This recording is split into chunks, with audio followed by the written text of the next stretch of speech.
ईश्वर अल्लाह तेरो नाम, सबको सन्मति दे भगवान। भज प्यारे तू सीताराम, सीताराम सीताराम। रघुपति राघव राजा राम, पतित पावन सीताराम। गुड मॉर्निंग बच्चों। आज का सुविचार है, आज की मेहनत और लगन आने वाली कल की सफलता की बुनियाद को मजबूत बनाती है। Today's hard work and dedication strengthen the foundation of tomorrow. इसका अर्थ है कि यदि हम पूरी मेहनत, लगन व दृढ़ संकल्प से किसी कार्य को पूरा करने में लग जाते हैं तो सफलता निश्चित है। सवेरे का नमस्कार। आज का शब्द है सेल्फलेस। SELFLESS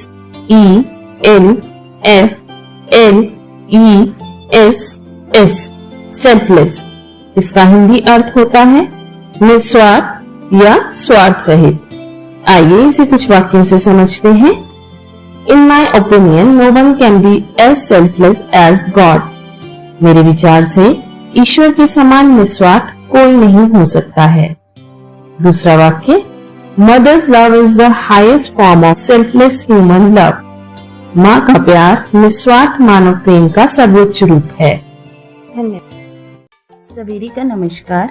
वक्त है पहेली का और आज की पहेली है, ऐसा क्या है जो हमेशा आता तो है लेकिन पहुंचता कभी नहीं है।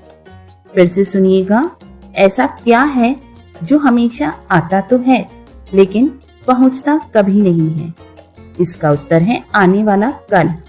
हर आज के बाद एक कल आता है और जब हम उस कल पर पहुंचते हैं तो उसके बाद एक और कल आने के लिए तैयार रहता है। लेकिन जब कल आ जाता है तो हम उसे कल नहीं आज कहते हैं और आज के अगले दिन को हमेशा ही कल कहा जाता है। तो इस पहेली का उत्तर है आने वाला कल। धन्यवाद। नमस्कार। आइए चलते हैं 29 जून के इतिहास की तरफ। 1893 में आज ही भारतीय वैज्ञानिक और सांख्यिकीविद प्रशांत चंद्र महालनोबिस का जन्म हुआ। उन्हें दूसरी पंचवर्षीय योजना के अपने मसौदे के कारण जाना जाता है। महंगे फोन में एप्पल के फोन सबसे आगे हैं।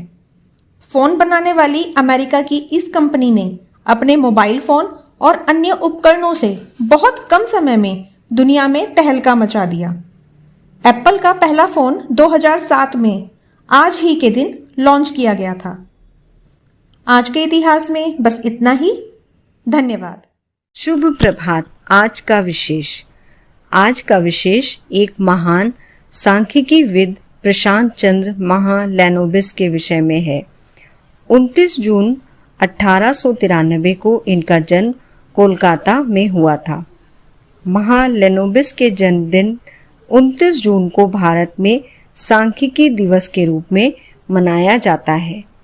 महालनोबिस ने सैंपल सर्वे की संकल्पना दी, जिसके आधार पर आज की नीतियां और योजनाएं बनाई जाती हैं। उन्होंने सांख्यिकी में रुचि रखने वाले छात्रों के लिए भारतीय सांख्यिकी संस्थान की स्थापना की। भारत सरकार ने 1968 में उन्हें पद्म विभूषण से सम्मानित किया। महालनोबिस को उनके योगदान के लिए भारत में आधुनिक सांख्यिकी का जनक माना जाता है। धन्यवाद।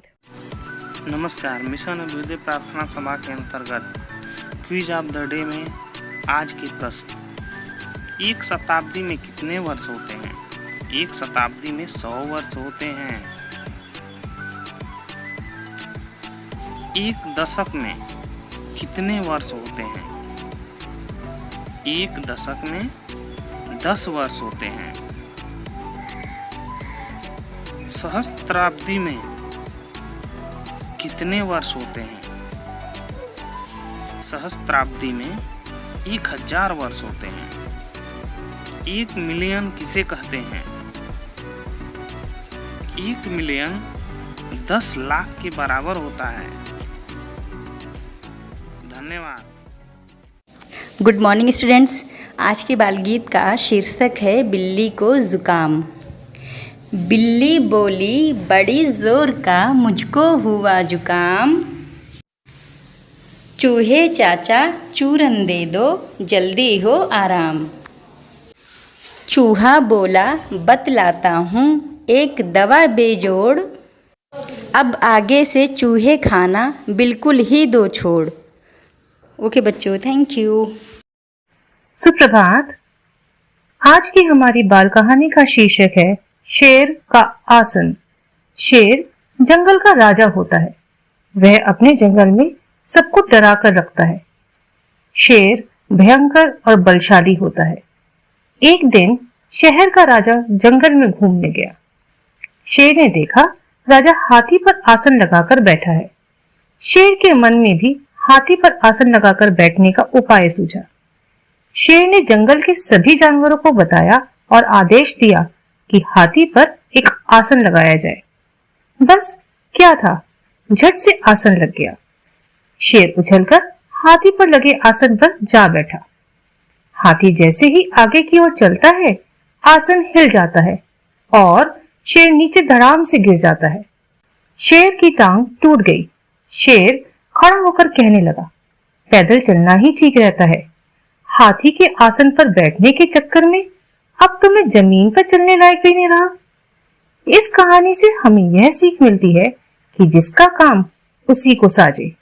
शेर ने आदमी की नकल करनी चाहिए और परिणाम गलत साबित हुआ। इसलिए बच्चों, हमें कभी भी किसी की नकल नहीं करनी चाहिए।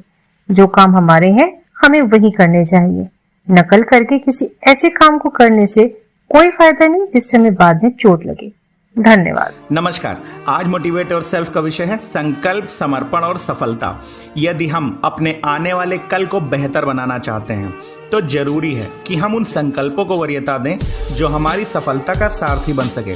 इसके लिए सबसे पहले हमें ये तय करना होगा कि कौन सा कार्य हमारी सामर्थ्य में है और कौन सा नहीं।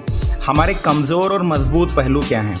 जिस काम में मन लगे और संतुष्टि मिले वही करें, क्योंकि अपनी मेहनत और परिश्रम से हम जो अर्जित करते हैं और उसे संतुष्ट हैं तो वही हमारी सफलता है। संतुष्ट ही सफलता का नाम है। एक सफलता दूसरी सफलता का मार्ग खोलती है, क्योंकि इसके बाद ही व्यक्ति अपने लिए दूसरे लक्ष्य निर्धारित करता है। पूर्ण सफल व्यक्ति उसे कहा जाता है जो अपनी मेहनत, लगन और दूरदर्शिता से असंभव को भी संभव कर देता है। आत्मबल मजबूत कर कड़ी मेहनत करते हुए आगे बढ़ें। अपने कार्य के प्रति समर्पण की भावना कठिन से कठिन कार्य को भी सरलता से पूर्ण कराने का माध्यम बन जाती है।